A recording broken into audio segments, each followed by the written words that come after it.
Assalamualaikum warahmatullahi wabarakatuh dan salam sejahtera.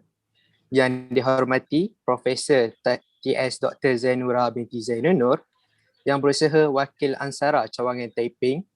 Tidak lupa juga Cikgu Aisyah, Kaunselor Maktab Rendah Sains Mara Taiping, guru-guru penasihat Badan Wakil Pelajar, guru-guru dan rakan-rakan yang turut serta dalam program malam ini. Kami pihak Badan Wakil Pelajar sesi 2021 ingin mengucapkan ribuan terima kasih kepada Profesor atas kesudian untuk menyampaikan ceramah pada malam ini. Kami juga ingin mengucapkan ribuan terima kasih kepada pihak TNF Energy Sdn Bhd kerana telah meneja sesi Zoom program ini. Jadi bagi memberkati program Feature Earth pada malam ini, marilah kita bersama-sama membacakan Kitab Al-Fatihah.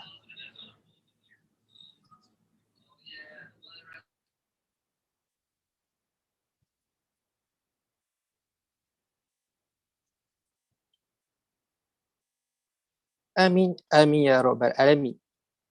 Rakan-rakan yang dikasihi, bak kata pepatah, tak kenal maka tak cinta. Jadi sebelum kita meneruskan program ini, eloklah saya menceritakan serba sedikit mengenai penceramah kita pada malam ini. Nama diberi Zainura binti Zainon Noor.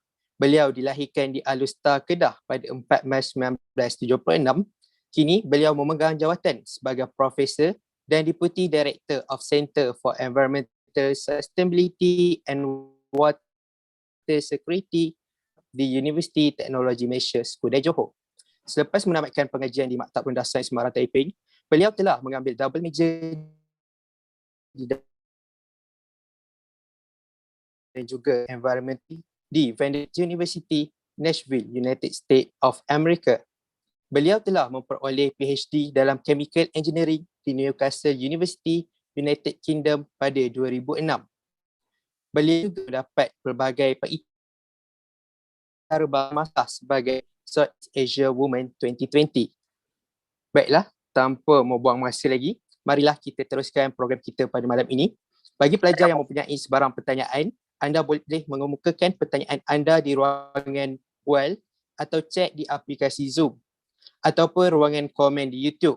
InsyaAllah saya akan mengutarakan persoalan anda pada hujung program nanti. Jadi dengan segala hormatnya, majlis mempersilakan Profesor TS Dr. Zainura binti Zainon Noor untuk meneruskan program pada malam ini. Terima kasih saya ucapkan kepada saudara moderator Faiz dan juga jutaan terima kasih kepada BWP MRSM Taiping, para guru dan juga ANSARA, ahli exco ANSARA kerana memberi peluang kepada saya untuk kembali bersama-sama MRSM Taiping lah. Saya amat menghargai peluang ini dan ini satu peluang yang sangat bernilai bagi saya. Jadi saya akan insyaAllah cuba sebaik mungkin berkongsi sedikit sebanyak ilmu pengetahuan, pengalaman yang saya ada berkaitan dengan topik kita hari ini. Tapi sebelum saya mulakan, boleh dengar saya yang clear? Saya nak minta buat sedikit survey lah tentang your current understanding ataupun your current perceptions on global water crisis. Okay, sebab tajuk kita pun lebih kepada global water crisis kan. Jadi sebentar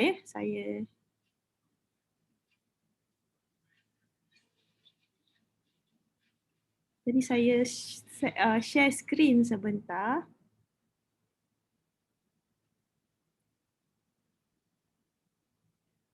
Saya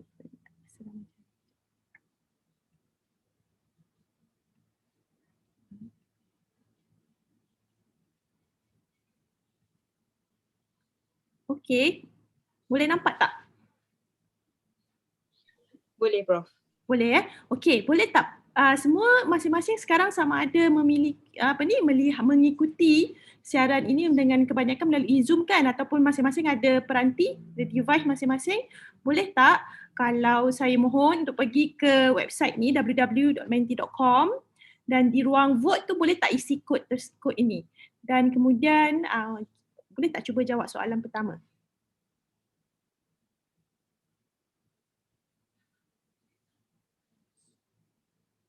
Boleh?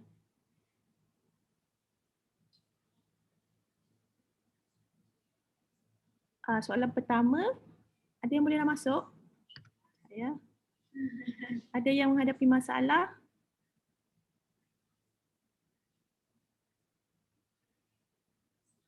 Okey. Selesai? Ada yang masih menjawab soalan pertama? Okey. Alright. Okey, 50-50 Okey. Alright, kita menunggu, masih menunggu. Okay, masih menunggu. Saya bagi another mungkin, you want to think maybe another 10 seconds?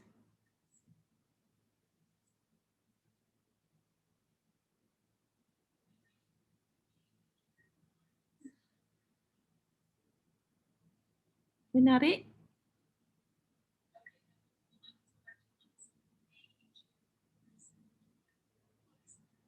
Okay. Okay. Tak apa, kita teruskan. Nampaknya masih ada yang cuba nak masuk pun. Tak apa, kita teruskan. Jadi kepada yang nak baru mula menjawab tu, on a scale of 1 to 5, with 1 being not serious and 5 being very severe, rate the severity of global water crisis. Maksudnya kalau anda adik-adik merasakan sangat-sangat serius keadaan isu air di negara di dunia sekarang ni, boleh letak 5. Kalau merasakan problemnya masih biasa-biasa, bolehlah vote nombor 1. Okay, baik. Jadi majoriti nampaknya merasakan hampir serius lah, maksudnya majoriti merasakan dalam lingkungan 4, hampir serius, ada yang merasakan masih biasa-biasa. Okey, kita lihat, saya ada 2 soalan je. Kita lihat soalan seterusnya ya. Okey. Masih ada yang menjawab? Okey. Okey. Kita ke soalan seterusnya. Sekejap. Saya ada yang menjawab ke? Okey. True or false. Jadi jawapan dia kat sana kalau dilihat tu jawapannya ada pilihan saja, true or false. By 2025, which is 4 years from now, 2/3 of the world population may be facing water shortages. So 2/3 semasa 2/3 kalau katakan kita ada, katalah sekarang kita ada 9 billion ataupun by 2025 maybe nearing 10 billions. Adakah 2/3? 2/3 tu jumlah yang besar 2/3 akan mengalami isu water shortages. Boleh terus berfikir, tak apa, you can give it a certain thought. So ini world lah, bukan Malaysia kan. Boleh, so you can give a certain thought. World ni besar kan, banyak country.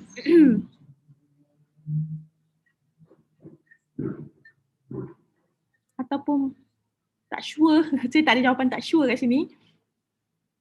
So water shortages ni maksudnya dia dalam keadaan water stress. Dia mengalami isu untuk access ataupun mendapatkan air yang bersih, air fresh water. Ada yang masih menjawab? Okay, so kebanyakan merasakan jawapannya benar. Ada yang tidak menjawab. Kita ada 48 participants sekarang. We have more than 40. We have about 100 lah, lebih kurang 100 termasuk para guru. Guru pun boleh nak jawab. Para guru pun boleh nak jawab, silakan, tak ada masalah. Tak ada masalah, semua pun boleh jawab. Ini bukan untuk para pelajar saja, boleh jawab. Kita akan, jawapan ni saya akan slowly reveal ya dalam, you will catch up lah dalam presentation saya nanti, you will get the answers to all the questions, to these 2 questions that I asked you just now. Okay? Okay. So, kita bagi another maybe 10 seconds.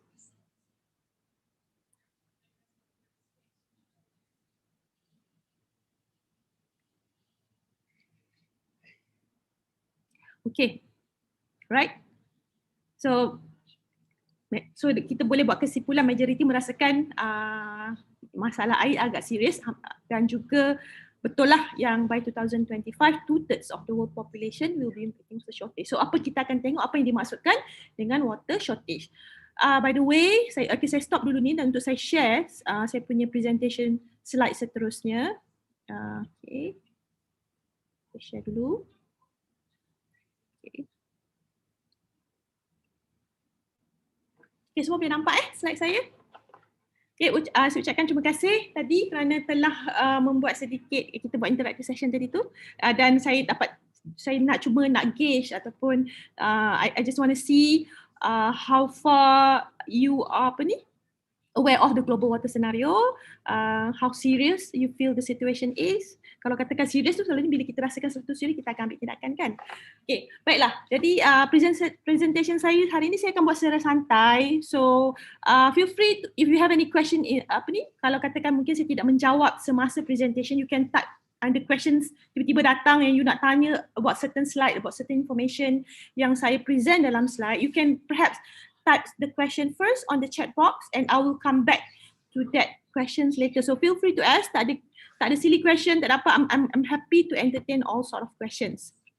Okay, so saya pun berfikir-fikir what futures apa yang saya nak apa yang nak saya sampaikan hari ini. So saya fikir mungkin apa yang saya nak sampaikan adalah berkaitan to give you the current feel or the current information on the existing status. Apakah status quo keadaan keadaan air di dunia, dan juga kita akan go specifically keadaan ataupun senario air di negara kita. So tajuknya water, a global crisis, how can a collective individual effort make a world of difference. Okay, seperti yang dinyatakan, saya setelah berkhidmat dengan UTM sebaik saja lebih setahun selepas saya graduate daripada first degree. Saya join UTM pada tahun 1999. Saya tamat degree saya tahun 98. Saya ngambil SPM tahun 93. Jadi you can do some back calculation and guess my age, of course. So I would be around your parents age. Dan juga saya disponsor oleh UTM untuk melanjutkan pelajaran di peringkat master dan PhD di Newcastle University.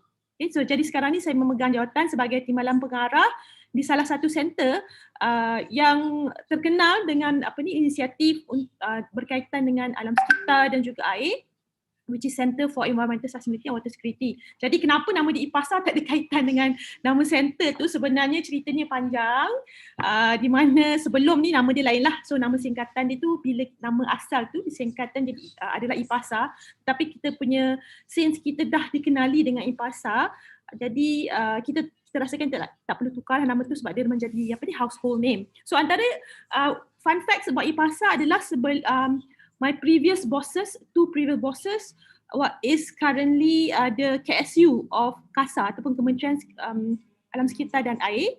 Datuk Seri Zaini Ujang merupakan bekas pengarah center ini. Okay, dia pernah memegang dua maksudnya dalam 10 tahun yang lepas dia merupakan pengarah center ini, dan center ini tidak pernah diterajui oleh seorang wanita pun. Jadi kita lihatlah sama ada jika saya berjaya menerajui center ini. Wallahualam. Okay. Jadi kenapa why water is a problem? Because if we look at the facts, right? And you have been told over and over again that 70% of Earth is covered by water. Jadi why is it a problem? And then we also been told water is a renewable. Renewable maksudnya boleh diperbarui. But again, it is also a finite resource. So maksudnya apa dimaksudkan dengan finite resource here is that there is the same amount of earth today as there was when the dinosaurs roamed. Maksudnya amount ataupun jumlah air yang ada di muka bumi adalah sama seperti jumlah air yang ada ketika mula-mula bumi ini diciptakan. Dia tidak berkurang, dia tidak bertambah, cuma cycle je, dia terus berkitar dalam satu cycle. So in a way jumlah tu tidak, maksud kita tidak perlu risaulah in terms of jumlahnya tidak akan berkurang. Dan malahan pula 70% dari bumi ini air. Tapi kenapa ia masih menjadi masalah? So why is it a problem? Right? So sekejap saya alihkan, ni agak mengganggu. Saya nak mengalihkan this one elsewhere.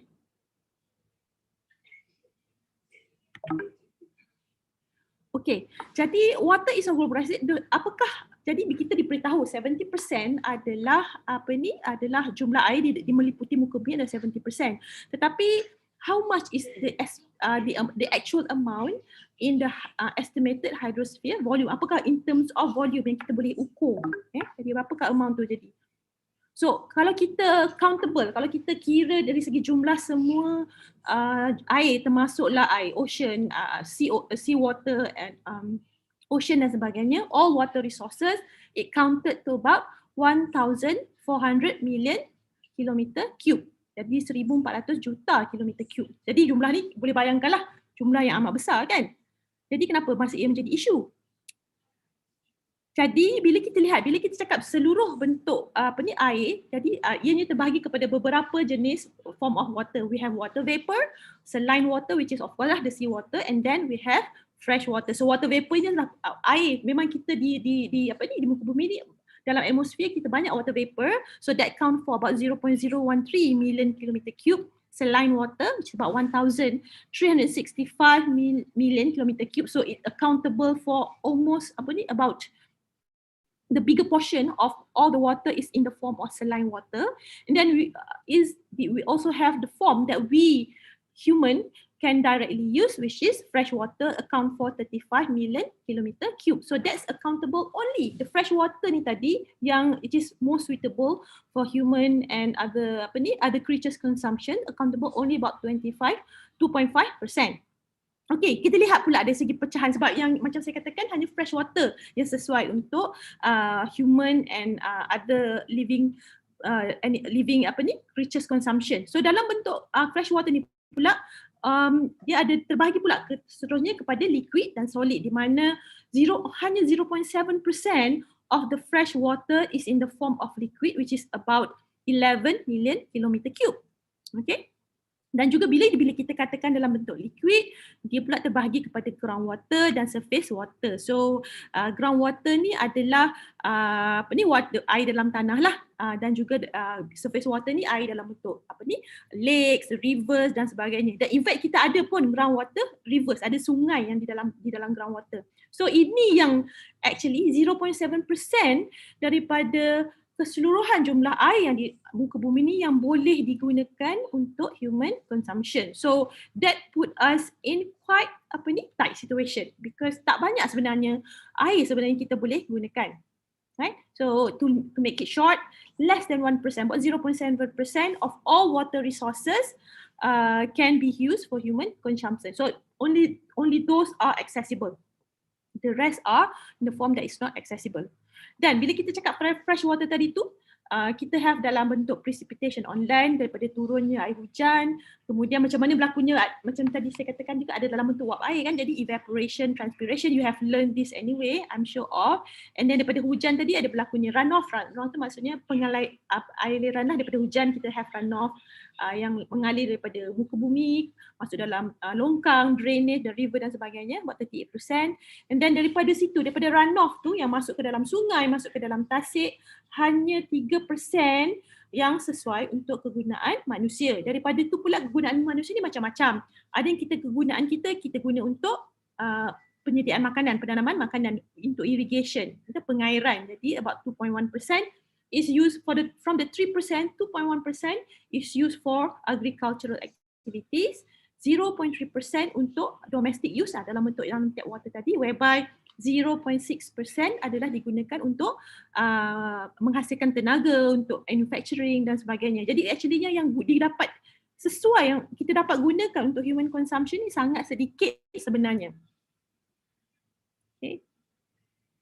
So, are we in a crisis yet? So the question is, are we in a crisis yet? So the good news is, globally humanity has no water problem. Tapi dalam golongan yet, kenapa saya katakan yet? Because the bad news is that water is not equally distributed in time and space. Ada tempat yang terlalu banyak air, bila dalam sedikit tempoh masa yang sedikit terlalu banyak air, menyebabkan contohnya berlakulah jika di Malaysia ni kita dalam monsun, kita akan mengalami masalah banjir kan dalam penghujung bulan 11, antara penghujung bulan 11 sampai dalam bulan 12, itu adalah musim banjir kerana kita kita mendapat limpahan air yang banyak dalam bentuk air hujan dalam tempoh yang sedikit. But there are also locations on the earth whereby hujan langsung tidak turun dalam tempoh yang lama. So that this is what it means by water is not equally distributed in time and space. So jadi ada tempat yang alhamdulillah ada banyak air, tapi ada tempat yang langsung tak ada air atau hampir tak ada air. So as our population grows, pressure in our limited availability water supply is mounting. And this is made worse by pollution. Jadi kita ni, macam saya katakan, water itu dia punya amount sama daripada zaman dinosaur, daripada zaman manusia diciptakan, airnya sama. Jadi tetapi isunya sekarang oleh kerana alhamdulillah kehidupan kita makin bagus, kesihatan umur makin panjang, jadi jumlah population, jumlah humans on planet Earth at the moment is increasing. Dia tidak pernah lagi lah semenjak keadaan bertambah baik, tidak pernah ada situasi whereby the population is decreasing ataupun staying static. Tak pernah lagi so far, walaupun kita menghadapi COVID ni dan banyak fatality dan sebagainya, alhamdulillah population is still increasing. But if we look at in terms of water ini stay the same. Okay? So because of that, we are using more fresh water than the earth natural limit can sustain. So fresh water consumption is forecast to increase globally by 2025, by 25% by 2030. So jadi ada soalan saya tanya tadi, adakah kita akan mengalami masalah water by 2025? Yeah, because it is anticipated ataupun it is projected jika kita terus menggunakan air dalam keadaan sekarang, dan juga population juga akan terus bertambah secara exponential, maka by 2025, which is just 4 years from now, 2/3 of world population will be in water stress areas. Jadi apakah ini water stress area ni? Dia bermaksud water stress mean when annual water supplies drop below 1,700 meter cube per person. So you may think that 1,700 meter cube ni mungkin banyak, sebenarnya tak banyak. If you know how much your water use per day, then you will know that 1,700 meter cube per person per year is very small amount. Kita di Malaysia kita way above average untuk amount ini. Okay. Jadi kita dah tengok senario keadaan di dunia. Jadi how about actual scenario in Malaysia? Of course, we have been blessed ataupun especially adik-adik semua kat Taiping. Jadi memang Taiping ni terkenal dengan kawasan hujan. Saya pun orang Taiping. Jadi kalau buat plan petang-petang tu selalunya, kalau balik kampung tu petang-petang nak pergi Lake Garden selalunya tak berjaya, selalu mesti hujan turun. We are blessed with water. So adakah kita juga tergolong dalam negara yang akan menghadapi masalah air? Jadi let's review first what is the condition of our country. Okay. So land area kita lebih kurang banyak ni, dan population currently kita lebih kurang dalam 34-35 millions. So it is projected, so far kita punya population tidak ada tanda-tanda untuk berkurang, malah ia bertambah. Alhamdulillah, mungkin because we are blessed with good education system, good health system, so bertambah. So we are expected to have 42.1 million by 2050. So our annual rainfall, kita ambil annual rainfall keseluruhan Malaysia is about 973 billion cubic meter ataupun BCM. So daripada sini evapotranspiration, yang macam saya kata pemeruapan itu account for about nearly half that, dan juga daripada groundwater recharge maksudnya air yang masuk ke dalam permukaan bumi, masuk ke dalam bumi dan dia menjadi groundwater. Sebab kadang-kadang groundwater ni kita ada setengah tempat yang groundwater digunakan sebagai water supply. Jadi groundwater recharge ni air yang masuk semula menggantikan apa yang telah diambil, jadi kita panggil groundwater recharge. So of course it's coming from rain as well. And then surface runoff dalam bentuk river dan sebagainya count for another half of that water.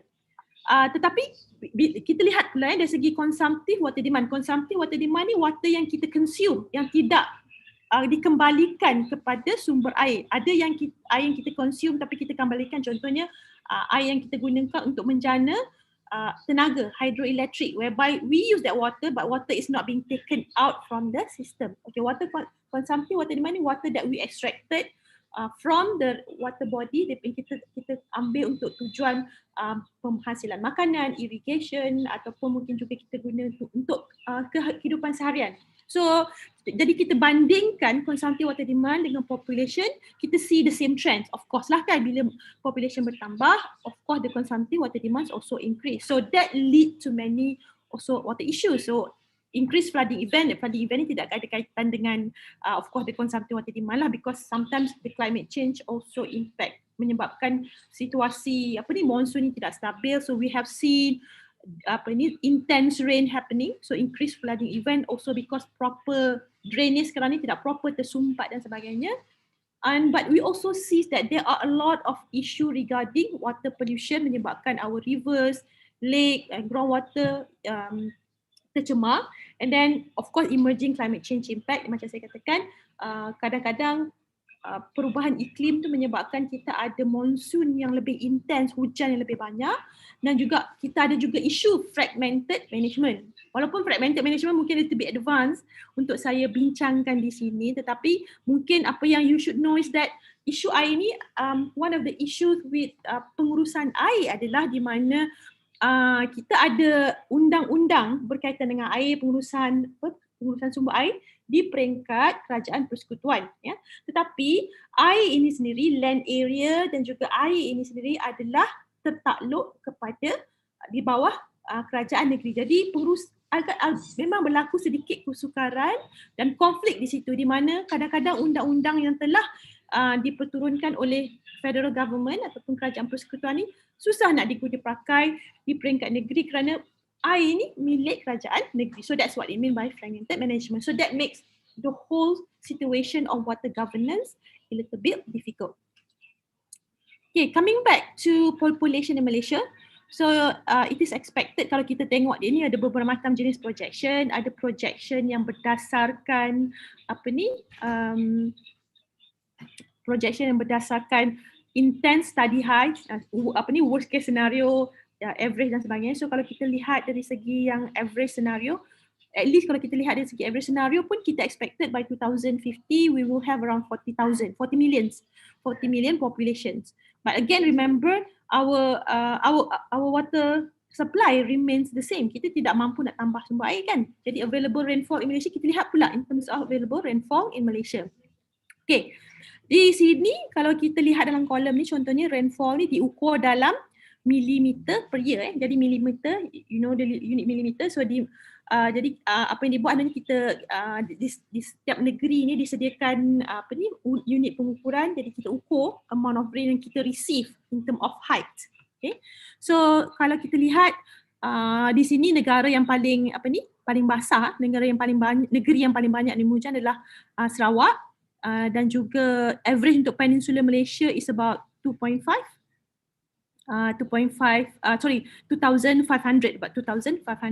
millimeter. So kalau nak dikira average in terms of different countries in the world, Malaysia is antara negara yang banyak menerima hujan. So alhamdulillah we are blessed with a lot of rain. Okay, tapi kita lihat, interestingly kalau kita lihat di sini, Perlis juga adalah antara negeri yang paling sikit menerima hujan.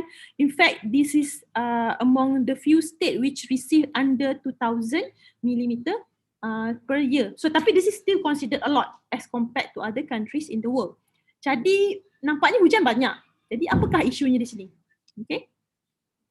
Sebelum kita lihat isunya dari segi hujan dan sebagainya, saja-saja saya nak share some interesting fact.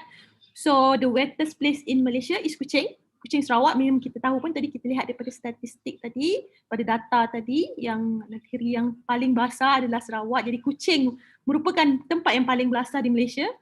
And then the driest place in Malaysia, interestingly, is not in Perlis but in Perak, Setiawan Perak, with average rainfall of only 1,787 millimeter per year. Okay, dan juga since you are in Taiping, I'm also from Taiping, I'd like to also highlight Taiping. So Taiping also received some limelight for being the wettest town in Peninsular Malaysia, excluding Sabah Sarawak. So the average annual rainfall is about 4,000 mm in Taiping, while the Peninsular average is about, tadi kita lihat tadi, dalam lebih kurang 2,000, 2,500 kan. Jadi memang Perak ni menerima hujan yang begitu banyak. We are slightly below Kuching. So no wonder lah memang petang-petang susah nak buat aktiviti. Okay, jadi kita dah lihat segi jumlah hujan, kita dah lihat dari segi jumlah population. Jadi bagaimana actuallynya senario? Kenapa yang saya kata, adakah Malaysia ni menghadapi masalah air? Kan, jadi kita lihat dari segi average untuk setiap, jadi kita lihat senario daripada di setiap negeri. Okay, kalau kita lihat di sini, ini adalah total consumptive water demand. Of course, macam data 2030, 2040 ni adalah projected yang dikira berdasarkan pertambahan population. Jadi sebab kita tahu roughly untuk per person berapa banyak air yang digunakan. Jadi daripada situ kita dapat buat kiraan. Dan juga kita boleh lihat daripada berapa banyak hujan yang diterima di negeri tersebut dan kita boleh bandingkan berapa banyak air yang akan tersedia. Okay? This is based on unregulated flow. So kalau kita lihat di sini, negara-negara yang negeri-negeri yang telah ditandakan merah ini again adalah negeri yang mengalami defisit air. Yeah?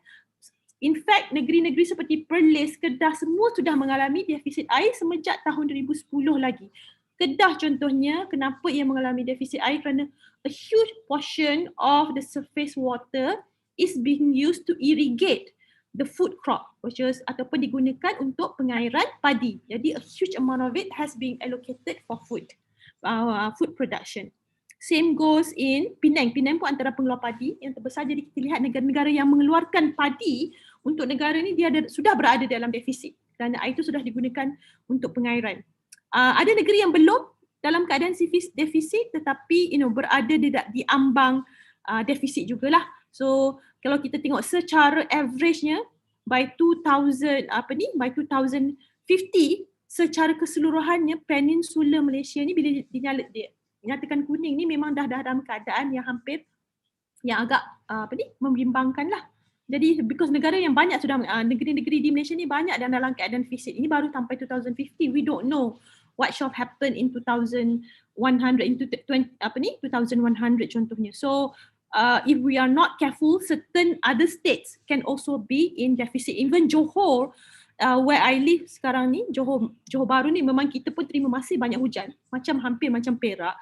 Tapi kita sudah pun a bigger portion of our water is already being given to Singapura. Okay, sebenarnya contohnya di Johor ni kita ada kita dah menandatangani satu perjanjian air dengan negara Singapura di mana kita perlu memberi air sungai daripada negeri Johor ni selama 100 tahun. So ini hanya akan tamat daripada 2060.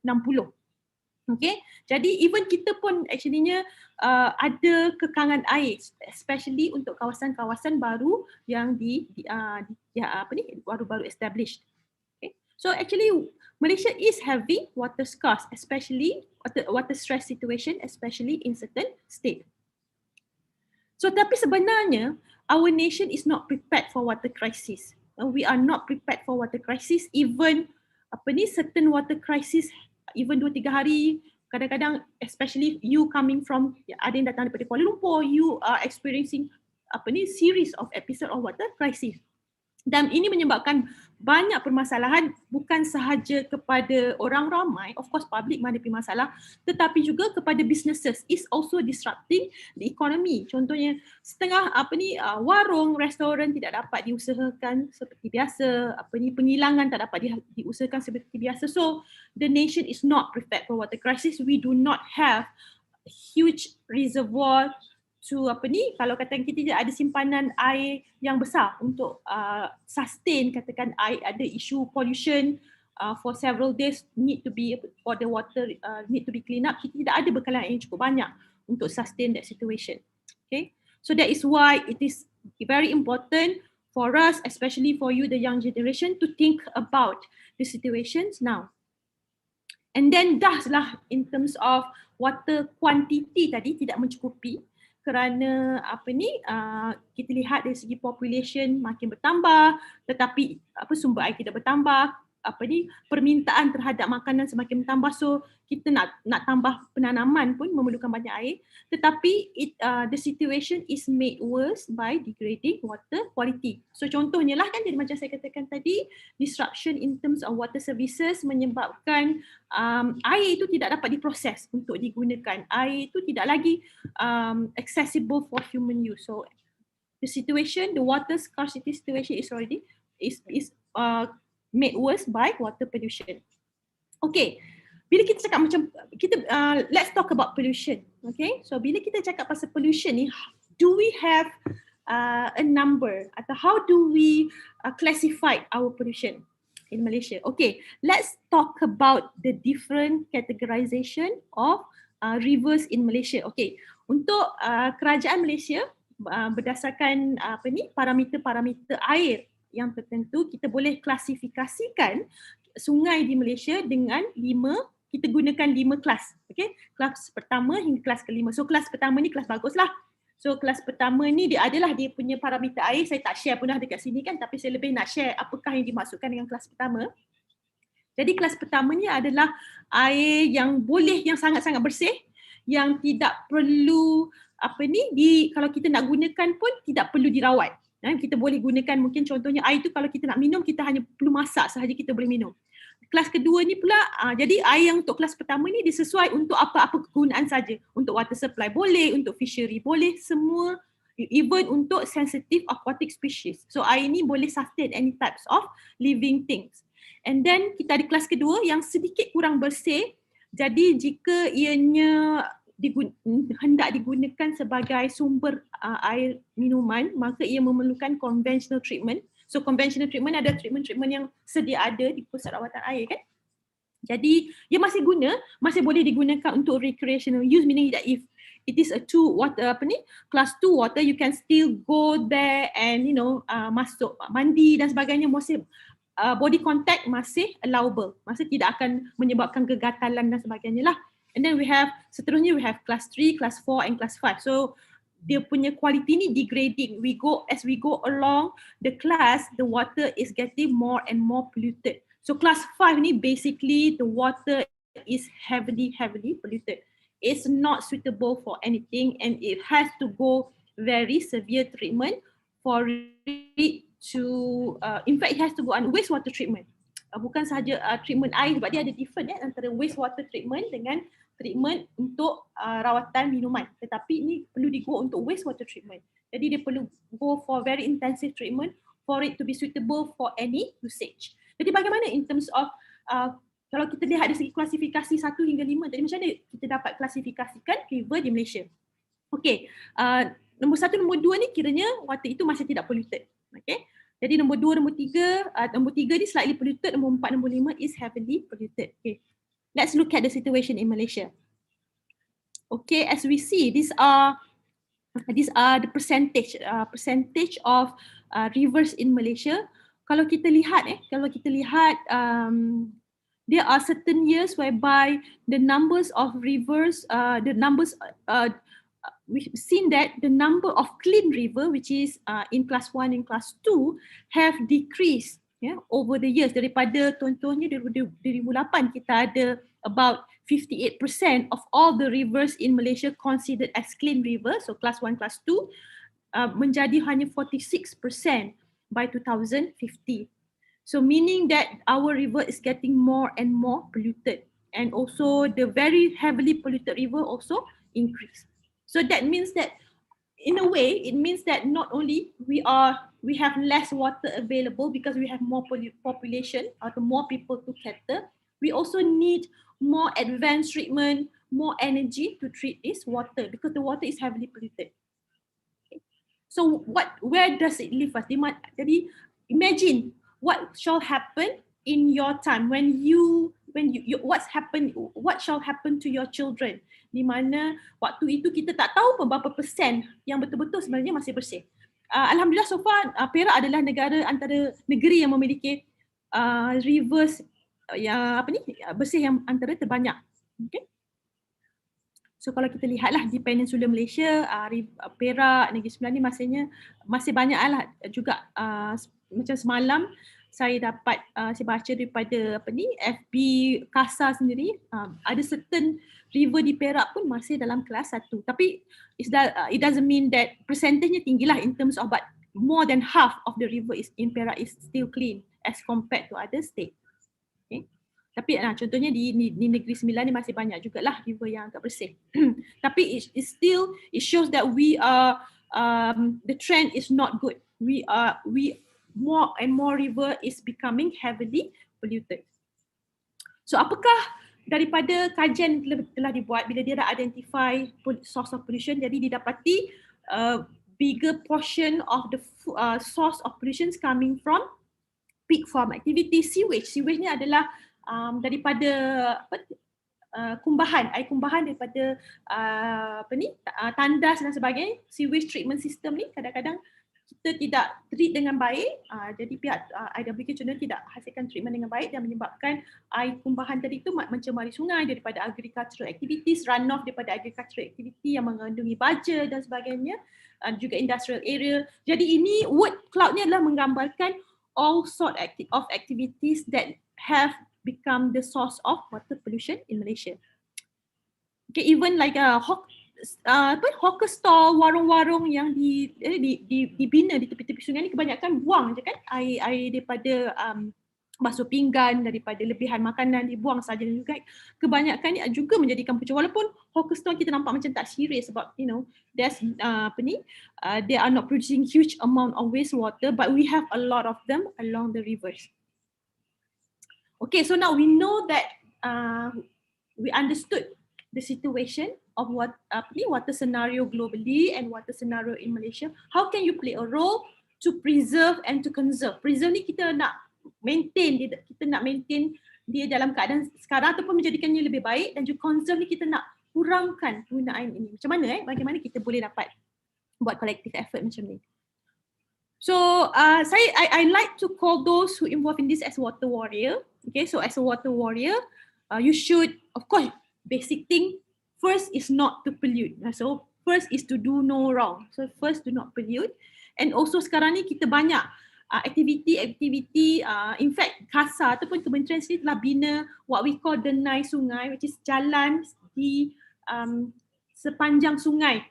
Sekarang ni memang salah satu inisiatif kerajaan adalah menghasilkan denai sungai, menghasilkan jalan di sepanjang sungai supaya orang ramai boleh terlibat dalam rekreasi, dapat berjogging dan sebagainya, but at the same time they will be responsible in terms of taking care of the river. Salah satu aktiviti yang paling popular sekarang apabila kita panggil plogging, which is jogging while picking up rubbish. Okay, lari anak sambil pick up rubbish, because only when you run along the river you will realize what is the river condition. Selama ni kita tak lalu di kawasan sungai, jadi kita tak dapat realize apakah keadaan di river. So this is what the government intention is, to help to have the community to work together to take care of the rivers, and of course report water pollution if you think you see things happening. So tidak bermaksud water pollution in terms of water pollution daripada discharge, daripada kilang saja, of course, tapi juga daripada contoh you see warung dan sebagainya.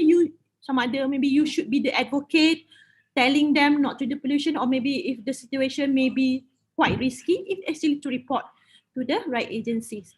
And then also you could consume less water so that you are able to save more and to reduce your water footprint. Nanti saya akan bercakap tentang water footprint. Before that, saya nak share sedikit video. Okay, please let me know if you cannot hear this. Nanti saya akan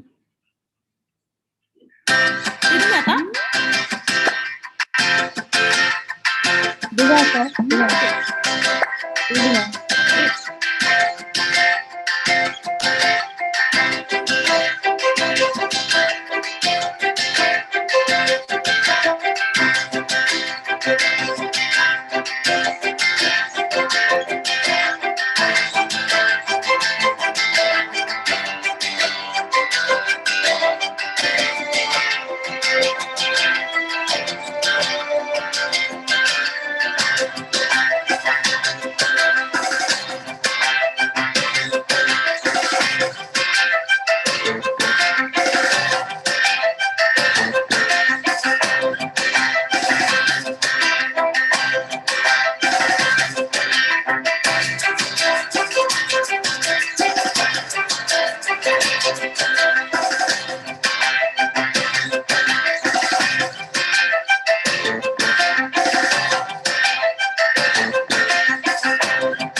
some ideas in terms of what can we do to save our water, what to conserve our water.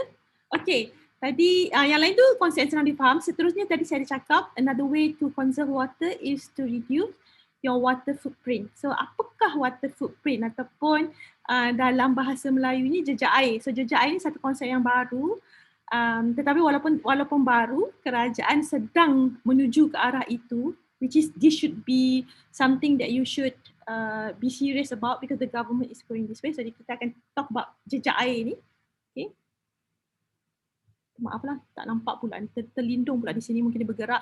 Jadi water footprint ni adalah indikator yang digunakan untuk melihat air dari segi direct dan indirect. Tadi macam yang dapat kita gunakan dalam mandian, yang kita gunakan untuk minuman, semua itu adalah direct water usage. Tetapi water footprint ni adalah indirect water usage ataupun embodied water. So jadi ianya boleh digunakan untuk mengukur kuantiti air direct indirect untuk diri sendiri ataupun untuk sesebuah organisasi ataupun untuk makanan yang dihasilkan ataupun even untuk sesuatu negara. So water footprint concept include embodied water, virtual water ataupun what we also sometimes call invisible water. So virtual water pula adalah the amount of water used during the growing, processing, transportation of the goods we use, consume or services that we use. Contohnya tadi dalam video yang kita lihat tadi, even to produce electricity we need water. So this is the virtual water. So the more you use things, the more you eat certain foods, the higher your water footprint will be. So some of the items that we take for granted in our life, our food, our clothing and furniture and many building materials have very high virtual water content, especially if these materials are being imported from far away countries. Okay? So macam saya katakan, water footprint kita boleh guna untuk measure our own water footprint. If you are interested, actually there are a lot of water footprint calculator on the internet that you can use. And then also we can use sometimes businesses use water footprint tadi untuk mengukur kelestarian penggunaan air dalam organisasi mereka. You can also use to measure the water footprint untuk penghasilan produk makanan dan sebagainya. It can also be used to measure the water to indicate the water footprint of a nation or of a country. Jadi kita akan lihat contoh satu persatu. Jadi sebenarnya daripada air yang kita gunakan untuk mandi, untuk minuman, tetapi itu direct water macam saya katakan. Tetapi actually most of the water that we use is invisible water ataupun virtual water, far more than what we get from the tap. So your water footprint is the amount of water that you consume on your daily life, including from the food that you eat, from the clothes that you wear, so even from the furniture that you're sitting on and so on. Jadi 70% of all your water consumption is actually coming from the invisible water. Okay. Jadi invisible water ni actually daripada produk yang kita gunakan macam saya katakan tadi. So all this because untuk penghasilan produk, contohnya untuk penghasilan makanan, untuk penghasilan padi tadi, kita perlu irrigate dia, kita perlu bajai, walaupun penghasilan baja ni pun kita perlu gunakan air, kita perlu gunakan tenaga untuk pump air ke dalam kawasan padi tadi. Jadi ini semua memerlukan direct and indirect water. Jadi kalau kita nak ukur lah dari segi water footprint untuk different products, different food products, contohnya di sini burger that you eat to menghasilkan satu simple burger, you will need about 2,500 liters of water. Okay, dan untuk penghasilan beef, one steak of beef, you will need about 4,652 liter of water. Even untuk something yang very simple, for a cup of coffee, you will need about 842 liter of water. So based on different food types and different footprint of different food types, you can make the right decision in terms of reducing your water footprint. Okay, so sebab ada food, especially kalau food yang being imported ni, food ini kita perlu ambil daripada negara yang jauh, even the logistic, the transportation of the food also memerlukan air, okay, directly and indirectly. So kalau kita nak gambarkan dari dari yang lebih mudah adalah water footprint ni, each consumer on average eats about 5,000 liters of water per day. Jadi ianya bermula daripada contohnya daripada penggunaan dari penghasilan makanan di ladang, food yang kita proses sampailah kita hantar kepada retailers dan sebagainya. Jadi all this is what we call supply the water footprint along the supply chain. Jadi itulah di mana water footprintnya menjadi semakin banyak. That's why kalau katakan contohnya the retailer, the food is coming from New Zealand, of course the virtual water footprint is even higher. Okay? So each consumer on average eats as much as 5,000 liters of water per day. So how about if, in terms of we look at the water footprint of a country, macam saya katakan tadi, one of the ways to measure water is, one of the way the water footprint can be used or can be utilized is to measure the water footprint of a nation. So water is a global, so collective resources, so we can also use this indicator to measure the water performance of a nation. Let's look at, so water footprint of a nation ni berdasarkan produk yang dihasilkan di dalam negara dan servis yang dihasilkan di dalam negara tersebut, as well as consumptions of all the water yang kita import daripada negara luar.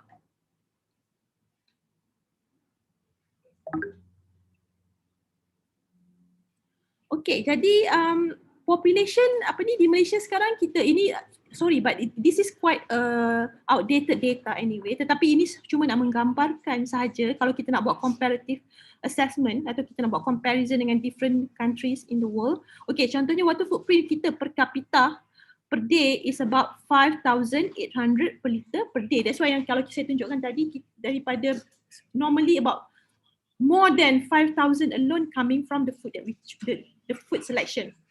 Okay, if we compare this amount to other countries in the world, contohnya kalau kita compare dengan Indonesia, their water footprint is only about 3,100 liter per day, almost half of our water footprint. Contohnya even China is just about 2,900 liter per day. So other than America, kita ni our water footprint is very very high. Okay, maybe it due to Malaysia are being very are not being conserve about water, and also because kita the food that we choose. Okay.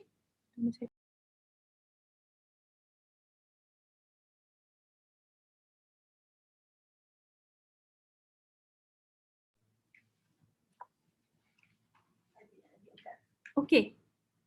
Right, so jadi untuk lebih memahami water footprint ni sudah menjadi satu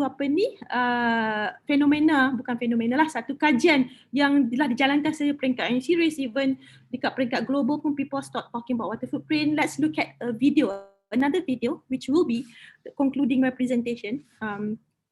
This video will be one of the few last slide. Okay, but let's look at the video first.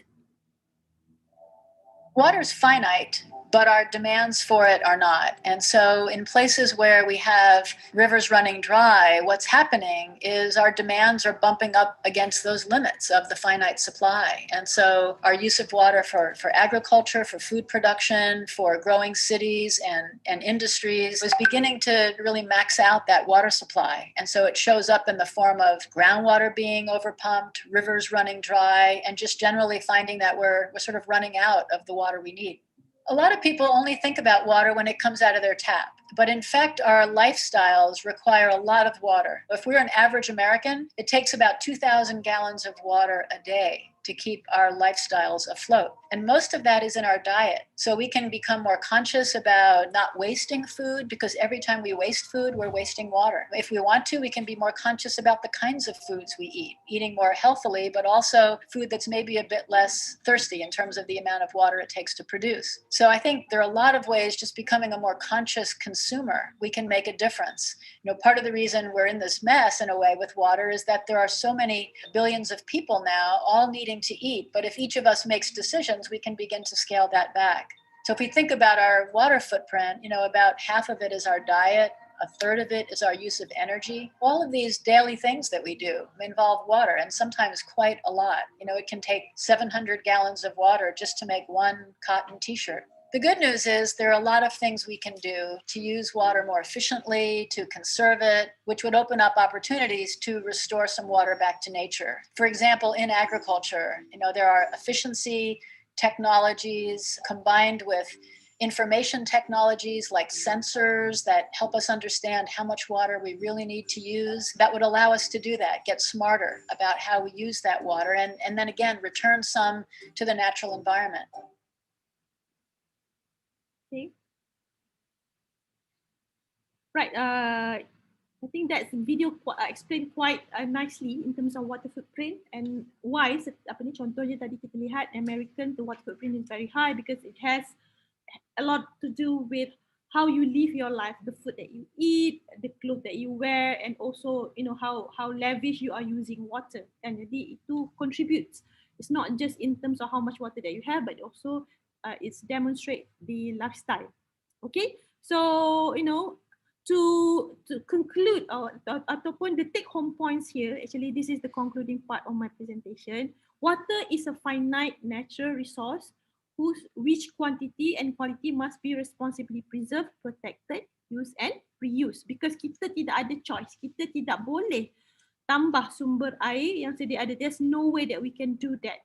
Even in a million's time, the amount will be the same, but the quantity and the quality may change in time. Okay.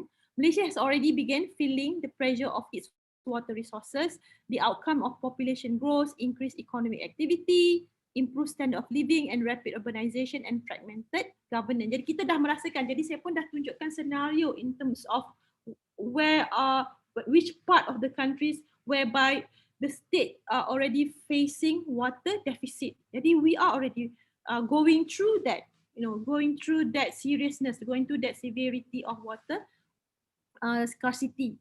But alhamdulillah, we are blessed with fairly abundant rainfall. So we have to optimize the blessing. So every Malaysian should play a role to preserve water quality and to conserve water conservation. So that's why as a collective effort, we can reduce our indirect and direct water consumption. So that would be, sorry, the bunyi automatically is not. So I would like to end my presentation with a quote from an unlikely person who will talk about water. So Benjamin Franklin is known for something else, but his quote on water is something that I found very, very interesting. He said that when the well is dry, only then we'll know the price of water. Okay, right? With that, I end my presentation. I'm happy to answer all the questions. I've seen those some on the chat box. Should I go and answer, or does saudara moderator hendak bercakap sepatah dua kata? Terima kasih diucapkan kepada Profesor TS Dr. Zainura binti Zainon Noor atas kesediaan beliau untuk menyampaikan ceramah sebentar tadi. Jadi program ini akan diteruskan lagi dengan sesi Q&A. Jadi soalan yang pertama adalah how hard it is to treat water supply? Okay, thank you for the question. I think this is a very good question. Okay, how hard it is will depend on the quality of water. Jadi the level of treatment will depend on the quality of water. Macam contohnya kita lihat kan, kita ada klasifikasi of rivers daripada kelas 1 sampai kelas ke-5, whereby kalau kelas kedua tu, kelas pertama tu tidak perlu treat lah, tetapi kalau kelas 2 dia kata diletakkan di situ conventional treatment. So apakah yang dimaksudkan dengan conventional treatment ni? Sekarang treatment yang ada di di pusat rawatan air di Malaysia, sebab di macam Johor contohnya, pusat rawatan air dia dimiliki oleh kerajaan negeri, syarikat air Johor and Hill. Jadi pusat-pusat rawatan air ni menggunakan conventional system whereby digunakan dari segi proses yang biasalah, sedimentation, kemudian kita treat guna proses coagulation, flocculation, tetapi there's nothing advanced. Kita tidak guna advanced treatment lah. Kita buat separation, kita buat sedikit, kita menggunakan chemicals Selalunya kita guna treat air yang method ini kita panggil conventional kerana method ni pun telah digunakan 10-20 tahun yang lepas. Dia method yang sama. Tetapi the issue is that our water is becoming more and more polluted, and even the pollutant types changes over time. Dulu kita tidak ada isu emerging new pollutants. Sekarang ni kita ada isu emerging new pollutant pula. Emerging new pollutant adalah contohnya mikroplastik. Plastik yang kecil-kecil tu, bukan plastik yang besar-besar tu. Of course plastik yang besar tu kita boleh buang daripada sumber air kan. Tapi plastik yang kecil-kecil tu yang susah hendak dirawat menggunakan conventional treatment, whereby we need advanced treatment. Bukan itu sahaja, kita juga ada isu byproduct of pharmaceutical products, antibiotic resistant bacteria. Okay, sebab kita buang banyak ubatan-ubatan yang terpakai ke dalam longkang dan sebagainya. Kita buang dalam sinki kan, of course dia melalui longkang. Jadi sebenarnya antibiotik sebenarnya tidak dapat dirawat menggunakan conventional treatment. It requires advanced treatment. Advanced treatment more expensive. That means that the government need to invest more money to install advanced treatments. Jadi sekarang ni tidak ada lagi kita punya kebanyakan pusat rawatan air tidak menggunakan advanced treatment. So the issue is that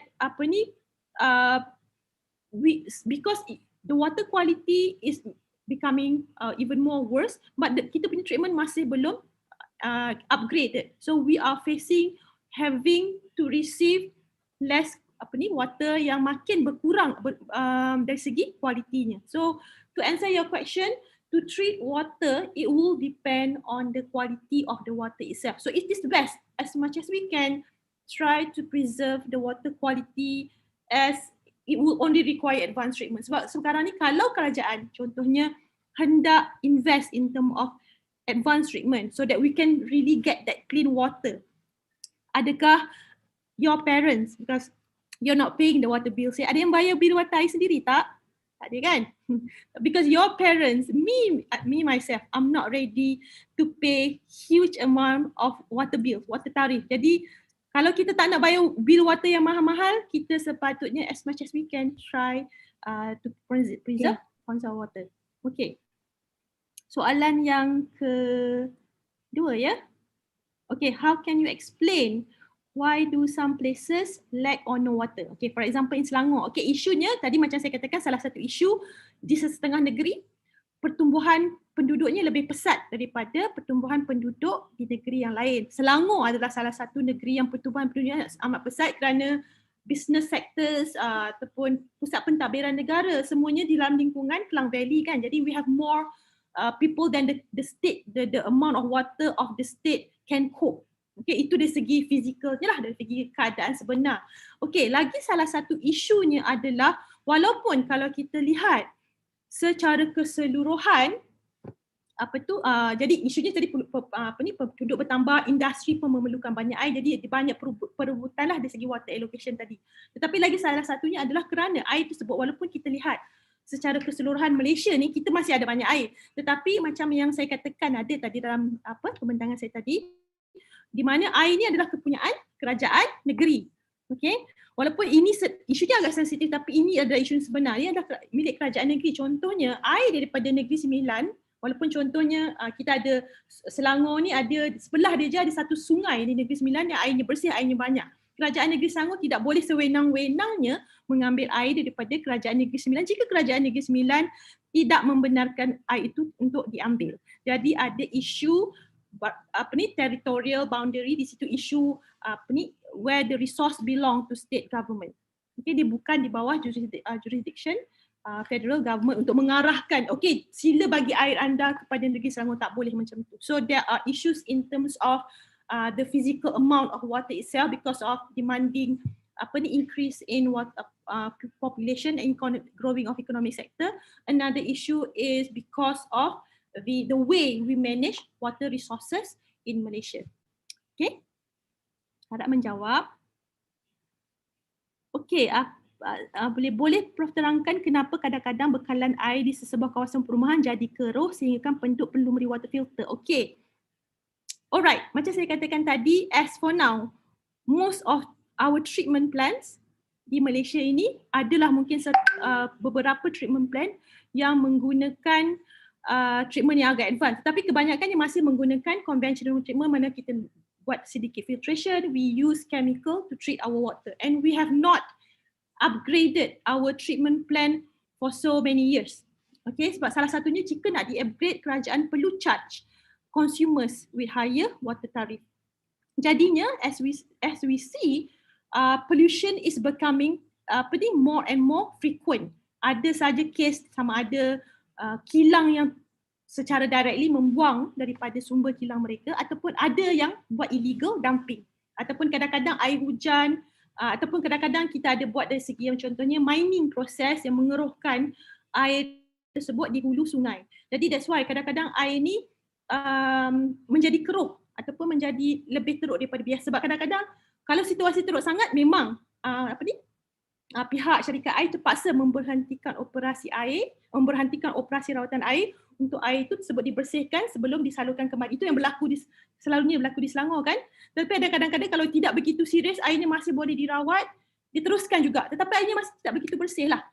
Okay, so that is why sometimes the water condition is not so good. Okay.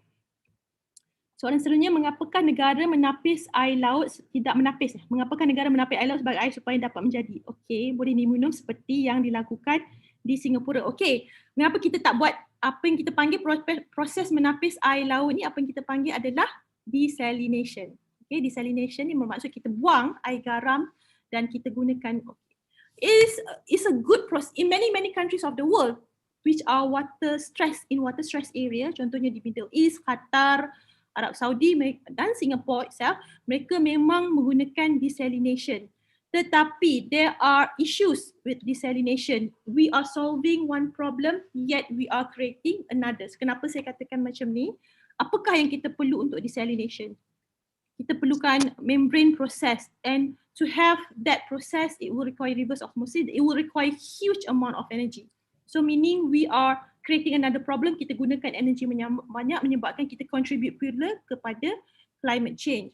So negara-negara Arab macam ni, Middle East ni, mereka memang hasilkan petroleum yang banyak, daripada fossil fuel banyak, jadi mereka masih mampu untuk menggunakan method ini sebagai cara untuk mendapatkan air. Mereka tidak ada pilihan, memang tak ada river mana-mana pun dia nak ambil kan, groundwater pun tak ada, jadi terpaksa gunakan method ini, walaupun it also means that they are creating another problem. Tetapi kita masih banyak sumber air sebenarnya kita masih ada sumber air, sumber air kita menjadi tidak dijaga ataupun berlaku dari segi teritorial dan sebagainya. Jadi selagi mungkin kita tidak akan go for this option, but there are cases whereby contohnya unplanned development di Pengerang Johor ni sendiri, because development ni bila berlakunya new development, what happening ataupun what the weaknesses in Malaysia that water itu tidak dirancang. Contohnya ada satu kawasan baru, kegunaan air untuk kawasan tersebut tidak difikirkan dengan terlebih dahulu. Jadi kalau bila tidak ada cukup air, maka barulah kita pergi kepada desalination. Yes, there are few cases, even few manufacturing company yang mereka have their own desalination treatment, but we are not using that option yet to distribute for consumer. Okay.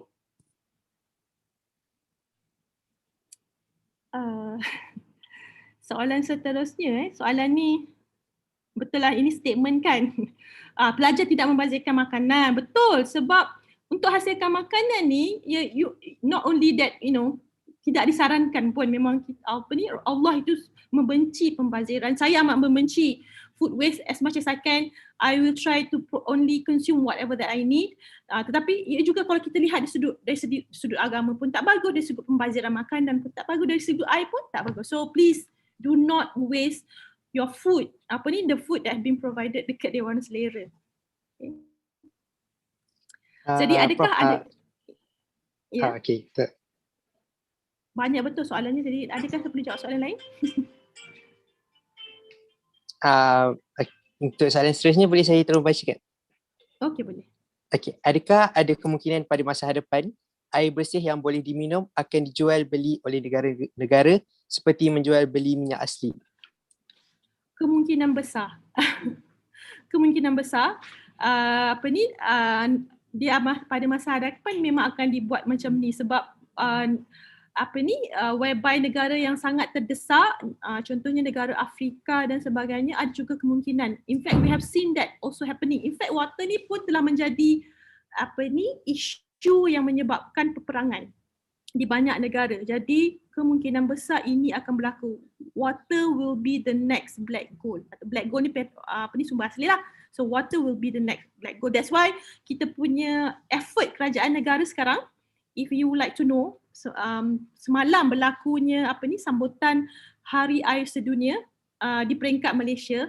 So the tema sekarang adalah Water Sector Transformation 2040. Jadi maksudnya kerajaan nak menggunakan air ini sebagai salah satu sumber untuk memajukan sektor ekonomi negara. So you be the one who will be doing this, because by 2040 that will be your time, no longer my time. Okay, last question.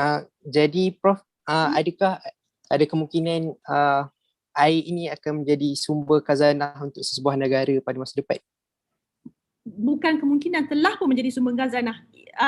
Saya sebab banyak actually video yang saya nak share tapi saya tak sempat lah, of course. Dan maksudnya kalau tiadanya air, maka lumpuhlah sesebuah negara. Maka memang ada kemungkinan in the future water will be used as, macam carbon trading, water will also be used as one source of trading. Yes, I believe that strongly. Okay, thank you, Professor. And for the last question, how about the technology of rainmaking? Is it good to counter the issue of water shortage in future? Okay, rainwater harvesting ni, kalau dia sebenarnya rainwater harvesting sebenarnya bagus. In fact, new housing development telah pun kita adakan, maksudnya perumahan ni memang kita wajibkan developer buat rainwater harvesting system di rumah tersebut lah. Okay, macam rumah saya sendiri, rumah yang saya baru beli ni memang dia come with rainwater harvesting, but the issue with rainwater harvesting adalah design sistem tidak didesain dengan baik, mungkin tidak fully enclosed, whereby it created another problem, which is dia menjadi tempat pembiakan nyamuk Aedes. Jadi terpaksa saya buang sistem tersebut kerana ia tidak fully enclosed. Anytime bila ada air bertakung dan tidak digunakan dalam tempoh yang lama, it will be punca pembiakan nyamuk Aedes. Tetapi in general, yes, especially if the rainwater ini digunakan untuk tujuan landscape. Tapi bagi saya rainwater harvesting ini berguna, tetapi cara ianya didesain, bagaimana ianya di-connected dengan sumber air di rumah. Jadi mungkin kita tidak, sebab rainwater harvesting ini air hujan itu sendiri tidak sesuai terus digunakan sebagai sumber air minuman. Apa yang lebih sesuai adalah digunakan untuk non-potable, meaning untuk landscape, irrigating landscape, untuk basuh kereta dan sebagainya. Jadi kita ada different piping system dan properly enclosed system untuk collect rainwater harvesting. Saya rasa sesuai yang digunakan untuk tujuan selain daripada tujuan minimum, untuk maybe untuk pumping the toilet, maybe kita boleh connect dengan toilet pumping, jadi tidak berlaku pertakungan rainwater. Yeah, that's a good option in the future. Jadi dia ada pro dengan con dia, Profesor? Pro, saya rasa kebanyakannya pro. Cuma saya rasa for it to be a more efficient and safe for usage is that it has to be designed properly. Okay. Profesor, ada lagi satu soalan yang terakhir. Adalah saya ada terbaca KASA akan memulakan inisiatif menjadikan pengurusan air disatukan secara nasional seperti pengurusan elektrik seperti TNB. Apa pandangan Prof? Saya rasa, terima kasih soalan ni. Sebenarnya saya salah seorang yang terlibat dalam inisiatif ini. Saya rasa tiba masanya air juga diberi perhatian yang besar setanding dengan energy, because if we look at, kalau people can live without electricity for a few days, but can you live without water for a few days? So saya rasa ia merupakan satu usaha yang sangat baik, especially dalam keadaan di mana kita ada setengah negeri mengalami kegawatan air kerana physical di negeri tersebut, also because of the fragmented governance. It would be best if the water is being managed at seperti mana kita uruskan sumber elektrik, supaya pengurusan air di dalam keseluruhan tu di peringkat negara menjadi lebih efisien dan dapat memaju ekonomi negara. Okay. Maka dengan itu berakhirlah program kita pada malam ini. Pihak Badan Wakil Pelajar ingin mengucapkan ribuan terima kasih kepada Profesor atas kesudian beliau untuk menyampaikan ceramah pada malam ini. Terima kasih juga diucapkan kepada pihak ANSARA Cawangan Taiping dan TNF Energy Sdn Bhd yang sudi menaja sesi Zoom pada kali ini. Tidak lupa juga kepada guru-guru dan rakan-rakan yang turut bersama dalam program ini.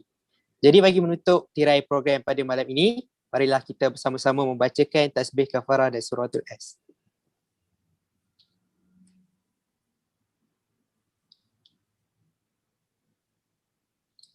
Pelajar diingatkan untuk mengisi Google Form yang terdapat di ruangan chat bagi membuktikan kehadiran dan pelajar boleh mula meninggalkan ruangan Zoom ini. Terima kasih. Assalamualaikum. Okey, terima kasih Terima Prof. kasih banyak Prof. Sama-sama. Terima kasih banyak Prof. Terima kasih. Sangat Okay, menarik. sama. Minta maaf atas segala kekurangan. Tak adalah Prof, saya baru tahu. Saya baru tahu kucing tu tempat yang lembab Saya Kucing tahu tu je tak tempat yang itu. nombor. Taiping di Kucing Semenanjung Taiping. di Semenanjung Malaysia ya? Di Semenanjung Malaysia. Oh, tapi di Malaysia kucing. Tapi di keseluruhan Malaysia kucing. Oh, Tapi beza gitu. kucing dengan Taiping tak banyak. Lebih kurang 100 mm sahaja. 100 lebih mm. Tak sampai 200 mm pun beza dia. Pasal kalau dia panas, kalau kat kucing tu kalau panas lembab. Panas dia humid. Very humid. Kan? Betul-betul. Itulah macam terus dulu saya duduk kat kucing. Lepas tu bila datang Taiping macam dia punya bos saya perasan memang dia punya weather macam lebih More or kurang. less the same, lebih kurang. Ya, betul. So selalunya kita tahu, kita belajar Taiping kan, tempat yang Taiping. kawasan. Kita tak tahu kucing tu memang tak tahu. Kucing sebenarnya. Tapi negeri-negeri yang paling lembab di Malaysia pun adalah Sarawak. Nice. Apa tu yang kata yang ada yang tadi Prof punya apa ni? Prof punya slide tadi yang kata apa dekat negeri-negeri tu ada yang air dia tak bagus apa semua tu kan. Itu memang ada yang macam dia? air dia tercemar apa semua, kawasan negeri yang air tercemar semua tu kan. Itu sebab industri ke banyak Prof? Itu sebab apa ni? Sebab air yang tercemar tu. Ya, kalau kita lihat trend apa ni di macam contohnya di Pasir Gudang ni memang kita ada masalah air tercemar sebabnya kita ada di Sungai Kim Kim tu yang famous kan. Sungai Kim Kim tu antara yang famous yang last year kita ada sampai pelajar sekolah tak pergi sekolah. Memang because of industri. Tetapi sebenarnya industri ni kalau kita tahu, industri ni lebih senang kita nak manage sebenarnya sebab kita tahu siapa culprit dia, kita boleh pergi susur kawasan sungai tu, okay, orang ni buat.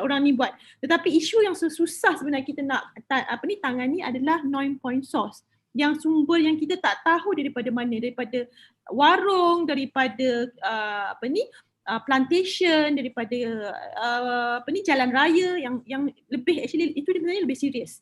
Sebenarnya daripada kilang ni walaupun serius, at least kita boleh kalau kita buat satu usaha yang betul-betul enforcement yang betul-betul kita boleh kita suspend license you because you dah macam ni. Tapi kalau yang daripada non-enforcement kita tak dapat ataupun daripada illegal dumping yang macamnya Sungai Kim Tim tu it's not really from the kilang itself tetapi adalah satu malam whereby I think dalam pukul 3-4 pagi ada satu lori datang buang chemicals dia ke dalam sungai, bukan directly daripada kilang.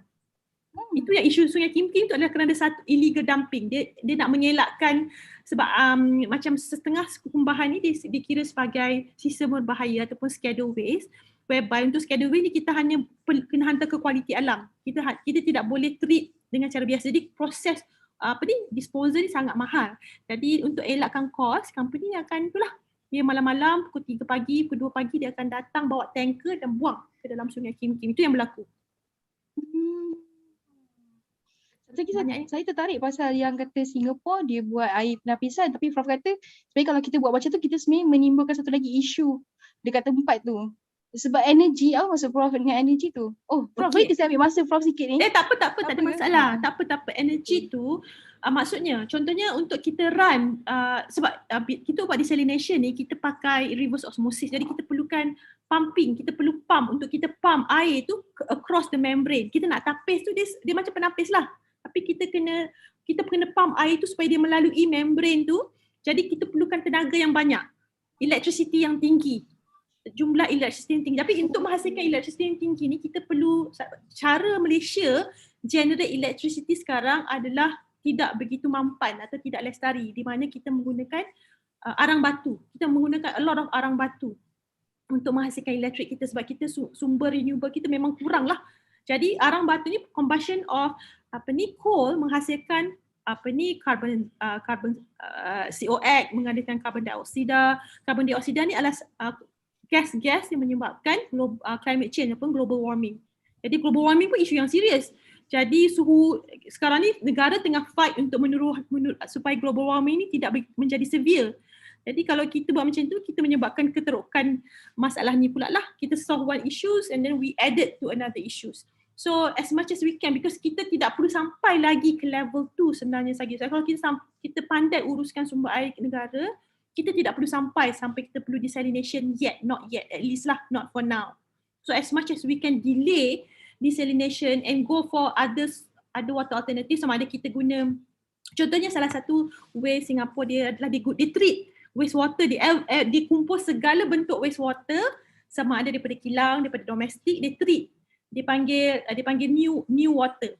Tetapi ada mufti kerajaan Singapura dah keluarkan fatwa lah. Sebenarnya there's no problem of using wastewater, new water ni, because new water ni adalah form yang berbeza. Jelas sebab bayangkanlah daripada air daripada tandas, daripada kilang, dia treat sebersih-bersihnya. Tetapi air ni tidak mineral value dia semua dah tak ada lah. Tapi air ni fatwa menyatakan air ni bersih, boleh digunakan. Tapi sebab mereka memang tak ada sumber air, dia tidak ada sumber semula jadi. Dia collect daripada longkang, dia tak ada sungai. So they have to go that way. Selain daripada yang kita support, kita bagi kepada Singapore based on our treaties tu tadi, mereka memang tidak ada sumber air. But we do. It's the matter of taking care and preserve the water resources, itu saja.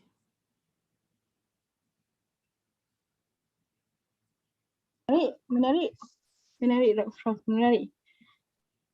Saya rasa satu Prof tak sentuh ke tentang kerjaya Saya tak sempat pun sebab saya takut nanti budak-budak ni mungkin nak lewat sangat. Saya nak cakap tadi tetapi soalannya banyak. Tapi itulah harap dapat disampaikan lah jika actually sebab sebenarnya sektor air negara ni menjadi memang satu blue ocean. Blue ocean ni maksudnya something yang big wave lah in the future kan.